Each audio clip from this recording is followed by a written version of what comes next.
Jail से भागने का इससे जबरदस्त तरीका आपने कभी नहीं देखा होगा। कहानी की शुरुआत ऑस्ट्रेलिया से होती है, जहां जूनियर नाम के एक 19 साल के लड़के को जेल भेजा जा रहा था। तलाशी लेने के बाद उसे उसके कमरे में भेज दिया गया, जहां उसकी मुलाकात एरिक नाम के एक और कैदी से हुई। उन दोनों ने आपस में कोई बातचीत नहीं की, पर इसके बावजूद भी एरिक किसी चीज को लेकर तो काफी ज्यादा डरा हुआ था। अगले कुछ दिनों तक जूनियर अपने आप को जेल के मुताबिक ढालने में लगा हुआ था, और इसी दौरान उसकी नजर ब्रेडन नाम के एक कैदी पर पड़ी, जो अक्सर सैम नाम के एक व्यापारी के साथ फोन के जरिए चेस खेला करता था। और असल में ब्रेडन और सैम चेस के बहाने एक बहुत बड़े अपराध की प्लानिंग में लगे हुए थे। और एक दिन जब जूनियर वही पास से गुजर रहा था, तो उसकी नजर ब्रेडन के चेस बोर्ड पर पड़ी, और उसने एक ऐसी चाल देखी जो शायद उस वक्त ब्रेडन को भी नहीं पता थी। और जब उसने इस बात को ब्रेडन को बताया, तो पहले तो वो जूनियर के तेज दिमाग से काफी खुश हुआ, और इसके बाद उसने जूनियर को उससे दूर रहने के लिए कहा। इसी दौरान जूनियर को पता चला कि एरिक को डेव नाम का एक कैदी और उसके साथी अक्सर परेशान किया करते थे, और जेल के बाकी कैदी इस चीज को ऐसे नजरअंदाज करते थे कि मानो कुछ हुआ ही ना हो। और एक रात अपने कमरे में वापस जाने के बाद जूनियर ने देखा कि एरिक आखिरकार इस चीज से परेशान होकर अपने बचाव के लिए एक चाकू की धार को तेज करने में लगा हुआ था। पर जब जूनियर सोकर उठा, तो उसने देखा कि एरिक की लाश जमीन पर पड़ी हुई थी, जिसका मतलब ये था कि उस चाकू को उसने डेव के लिए नहीं बल्कि खुद के लिए तैयार किया था। ये देखकर जूनियर ने आसपास के लोगों को मदद के लिए बुलाने की कोशिश की, पर वो चाहकर भी अपने साथी को नहीं बचा पाया।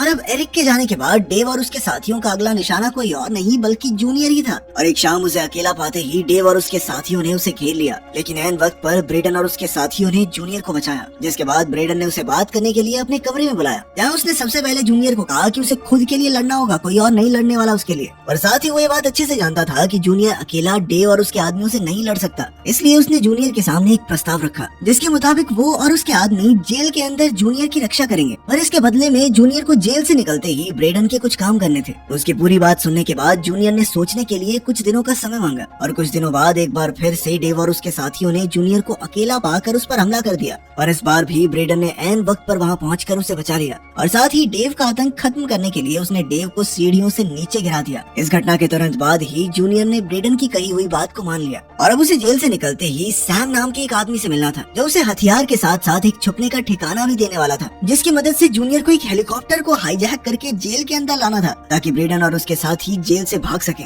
कुछ महीनों बाद आखिरकार जूनियर की रिहाई का दिन आ ही गया, और बिल्कुल प्लान के मुताबिक वो जेल से निकलकर सीधा सैम के पास पहुंचा, जिसने उसे एक बीच साइड अपार्टमेंट के साथ एक सूटकेस में कुछ सामान दिया। अपने नए अपार्टमेंट को अच्छे से देखने के बाद जब जूनियर ने वो सूटकेस खोला, तो उसमें कुछ नकली पासपोर्ट के साथ साथ कपड़े और एक बंदूक भी थी। उसी रात ताशा नाम की एक खूबसूरत लड़की उससे मिलने के लिए आई, और उसने जूनियर को अपने मिशन के लिए कुछ पैसे और एक फोन दिया। उसकी खूबसूरती देखकर तो जूनियर पागल ही हो गया था। ताशा सैम के लिए काम करती थी, और अपना काम होते ही तुरंत वहाँ से चली गई। अगली सुबह जूनियर विल्सन नाम के एक रिटायर्ड फौजी के पास गया, और ठीक ब्रिटेन के ऑर्डर्स के मुताबिक उसने विल्सन से कई सारे खतरनाक हथियार खरीदे, और उन्हें चलाने की थोड़ी सी ट्रेनिंग लेने के बाद वो एक टूरिंग कंपनी के ऑफिस गया। यहाँ से उसने एक हेलीकॉप्टर राइड बुक की, और बीच उड़ान में उसने अपनी बंदूक निकालकर पायलट के सर पर रख दी, और उससे हेलीकॉप्टर को जेल की तरफ ले जाने को कहा। और इसी दौरान जेल में ब्रेडन, मर्व और स्टारियो ने किसी तरह से एक गार्ड को कैदी बनाकर जेल का मेन दरवाजा खुलवा दिया था। और इसके कुछ ही देर बाद जूनियर भी उस हेलीकॉप्टर के साथ वहाँ पहुँच गया, जिसके बाद वो लोग उस गार्ड को वहीं पर छोड़कर जेल से निकल गए। वो एक खाली माइन फील्ड में पहुँच गए, जहाँ सैम ने पहले से ही उनके लिए एक गाड़ी का इंतजाम किया हुआ था, और प्लान के मुताबिक वो लोग हेलीकॉप्टर और पायलट को भी वहीं छोड़कर उस गाड़ी में बैठकर वहाँ से निकल गए। रास्ते में वो लोग खाना खाने के लिए एक जगह पर रुके, जहाँ मर्व सभी के लिए खाना लाने के लिए रेस्टोरेंट में गया। और इसी दौरान सारे रेडियो स्टेशंस पर जेल से भागे कैदियों के बारे में खबर चल रही थी, जिसमें उनके नाम से लेकर उनके अपराध तक सभी चीजों के बारे में बताया जा रहा था।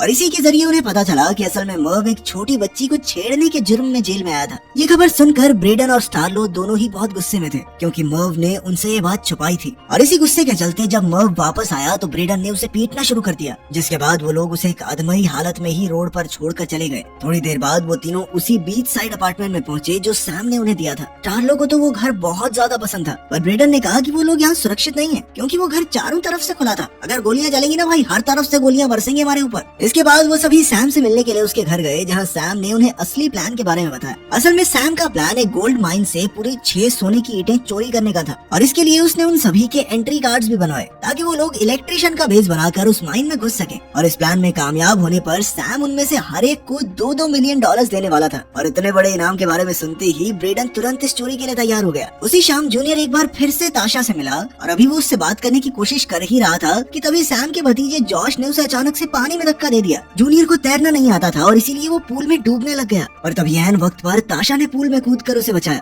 इधर पानी से बाहर निकलते ही जूनियर और जॉश आपस में बहस करने लग गए, पर तभी ब्रेडन ने उन्हें रोक दिया। थोड़ी देर बाद जूनियर काफी उदास होकर अकेला ही रोड पर घूम रहा था कि तभी ताशा ने उसे एक चाइनीज रेस्टोरेंट में खाना खाने के लिए पूछा, जिस दौरान जूनियर ने ताशा से अमीर होने के बावजूद भी सैम के साथ काम करने की वजह पूछी, जिस पर ताशा ने बताया कि जिस भी लड़की ने आज तक वहाँ से भागने की कोशिश की, सैम ने उन सभी को मरवा दिया था। अगली सुबह ब्रेडन बीती रात हुए हादसे से बहुत ज्यादा गुस्सा था और साथ ही उसे जूनियर पर इस बात का गुस्सा आ रहा था कि भाई लड़की के चक्कर में क्यों पड़ रहा है तू, सारा काम खराब हो जाएगा। उस दिन वो लोग माइन के पास ही मौजूद एक नए घर में शिफ्ट हो गए, जहाँ से ब्रेडन और जूनियर माइन की रेकी करने के लिए गए और उन्होंने अपना पूरा प्लान तैयार किया। कुछ दिनों बाद आखिरकार वो दिन आ ही गया और वो सभी लोग, जिनमें जॉश भी शामिल था, इलेक्ट्रिशियन का भेस बनाकर माइन में घुस गए और माइन के ठीक बाहर ब्रेडन का एक दोस्त स्टीव गाड़ी लेकर खड़ा था, जिसका काम उन्हें वहाँ से निकालने और पुलिस पर नजर रखने का था। बिल्कुल प्लान के मुताबिक ही जूनियर एक वेंटिलेशन डक्ट के जरिए उस कमरे में पहुँच गया जहाँ पर सोने को पिघलाकर उसे साफ किया जाता था। उस कमरे में घुसते ही उसने सभी लोगों को अपना कैदी बना लिया ताकि कोई भी अलार्म न बजा सके और इसी बात का फायदा उठाकर बाकी कैदी भी वहाँ पहुँच गए। अंदर आते ही ब्रेडन ने 2 कर्मचारियों को गोल्ड ब्रिक्स बनाने के काम पर लगा दिया। सब कुछ प्लान के मुताबिक ही चल रहा था, पर तभी अचानक से जॉश डर गया और उसने एक आदमी के पैर पर गोली मार दी। इसी बात से गुस्सा होकर ब्रेडन ने उसके मुंह पर एक जोरदार मुक्का दे मारा, लेकिन तब तक काफी देर हो चुकी थी और इसके कुछ ही सेकंडों बाद स्टीव ने उन्हें पुलिस के आने की खबर दी। ये जानकारी मिलते ही ब्रेडन ने 6 गोल्ड ब्रिक्स अपने बैग में डाले, जिसके बाद वो सभी लोग कर्मचारियों के साथ ही छुपते छुपाते माइन से बाहर निकलने लगे। जहाँ पहुंचकर उन्होंने बाकी कर्मचारियों की मौजूदगी का फायदा उठाकर पुलिस वालों पर गोलियां चलाना शुरू कर दिया और थोड़ी भगदड़ मचते ही वो लोग तुरंत गाड़ी में बैठकर वहाँ से निकल गए, जिसके बाद कई पुलिस की गाड़ियों ने उनका पीछा करना शुरू कर दिया। थोड़ी दूर जाते ही एक गोली सीधा आकर स्टारियो को लगी, जिसने उसे काफी ज्यादा जख्मी कर दिया, पर फिर भी किसी तरह से स्टीव ने पुलिस वालों को चकमा दे ही दिया। लेकिन तब तक स्टारलो को एहसास हो गया था कि वो अब जिंदा नहीं बचने वाला और इसीलिए उसने उसका हिस्सा उसकी बेटी तक पहुंचाने को कहा। उन सभी को बहुत ज्यादा बुरा लग रहा था, पर अब उनके पास कोई दूसरा चारा नहीं था और वो तुरंत अपनी गाड़ी को एक ट्रक में छुपा कर वहाँ से निकल गए। सैम ने उन्हें सबूत मिटाने के लिए गाड़ी को तबाह करने को कहा, जिसके बाद उन्होंने स्टारलो की लाश के साथ ही गाड़ी को आग लगाकर खाई में फेंक दिया। वापस घर आते वक्त जूनियर को ताशा का एक मैसेज आया, जिसमें उसने बताया कि सैम ने उन लोगों को धोखा दिया था और ये मैसेज देखते ही जूनियर और ब्रेडन काफी ज्यादा परेशान हो गए और इसीलिए वो लोग तुरंत एक कब्र पर गए जहाँ ब्रेडन ने पहले से कुछ पैसे छुपाए हुए थे। वो लोग जानते थे कि सैम उस गोल्ड की अदला बदली मेलबॉर्न में करने वाला था और इसीलिए वो लोग भी मेलबॉर्न पहुँचने के लिए ट्रेन में चढ़ गए। ट्रेन में एक बार फिर जूनियर की मुलाकात ताशा से हुई और इस बार वो दोनों एक दूसरे के काफी करीब आ गए। मेलबॉर्न पहुंचते ही उन लोगों ने एक सस्ता सा होटल लिया ताकि वो किसी की नजर में न आए और इधर ब्रेडन जूनियर और ताशा की नजदीकियों को लेकर काफी ज्यादा नाराज था और एक रात जब ताशा बाहर गई हुई थी तो उसने जूनियर को सावधान करते हुए बताया कि ये लड़की धोखा भी दे सकती है हमें, आखिर काम तो अपने बॉस के लिए करेगी ना। ब्रेडन ने जूनियर से कहा कि भाई तू ज्यादा पैसे ले लियो, लेकिन इससे रिश्ता तोड़ दे, मान ले मेरी बात। और बदकिस्मती से ताशा ने उनकी सारी बात सुन ली, जिसके बाद वो नाराज और परेशान होकर वहाँ से भाग गई। पर जूनियर ने अपनी सफाई देने के लिए ताशा का पीछा करते हुए उसे रोक लिया, जिसके बाद ताशा ने उसे सावधान करते हुए कहा कि देख लियो, तू अपना काम पूरा होते ही ना ये तुझे धोखा देगा, सबसे पहले ये आदमी। इसी दौरान सैम के एक शूटर वेन को ब्रेडन और उसके साथियों का पता मिल गया था, जिसके बाद उसने तुरंत ही वहाँ पहुंचकर अपनी बंदूक ब्रेडन के सर पर तान दी, क्योंकि सैम ने ब्रेडन के सर पर एक इनाम रखा हुआ था। पर ब्रेडन ने बड़ी ही चालाकी से वेन को ज्यादा पैसों का लालच देकर सैम की धोखेबाजी के बारे में बताते हुए उसे अपनी ही टीम में शामिल कर लिया।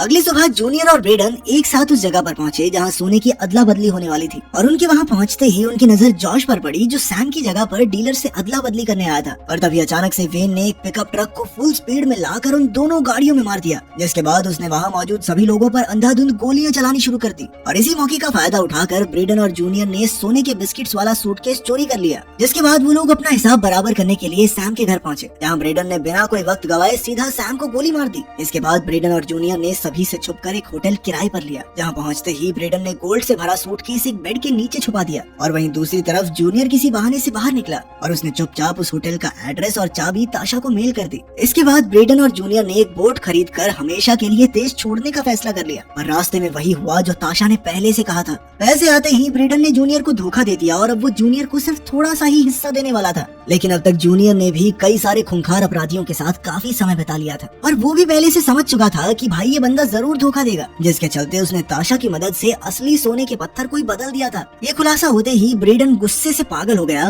और उसने सीधा जूनियर पर हमला कर दिया, जिसके चलते वो दोनों ही पानी में गिर गए। और इधर जूनियर को तो बिल्कुल भी तैरना नहीं आता था, लेकिन बिना सोने का पता पूछे ब्रेडन उसे मरने भी नहीं दे सकता था, तो वो उसे पकड़कर वापस बोट पर ले आया। और जूनियर के होश में आने के बाद ब्रेडन कहने लगा कि भाई मान गया तुझे, तूने बढ़िया चालाकी दिखाई। जूनियर ने वादा किया कि भाई मैं तेरे जैसा नहीं हूँ, मैं तेरे हक का पैसा तुझे जरूर पहुँचाऊंगा। जिसके बाद वो अकेला एक छोटी सी बोट में बैठकर वहाँ से निकल गया।